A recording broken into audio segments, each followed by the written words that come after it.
আসসালামু আলাইকুম রহমতুল্লাহি ওয়া বারাকাতুহু।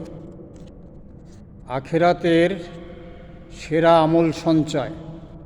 রাসূলুল্লাহ সাল্লাল্লাহু আলাইহি সাল্লাম বলেছেন, যে ব্যক্তি সকাল এবং সন্ধ্যা 100 বার সুবহানাল্লাহি ওয়া বিহামদিহি পাঠ করবে, কিয়ামতের দিন সে এমন আমল নিয়ে আসবে তার তুলনায় উত্তম আমল কেউ আনতে পারিবে না। মুসলিম শরীফের হাদিস নং 6736। এই জিকিরে গুনাহ মাফ হয়, অন্তর শান্তি ভরা ও প্রশান্তি হয়, আর আল্লাহর সন্তুষ্টি লাভ হয়।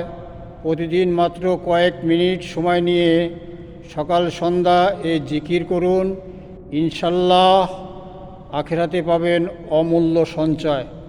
ধন্যবাদ। সে পর্যন্ত সবাই ভালো থাকবেন। আল্লাহ হাফেজ।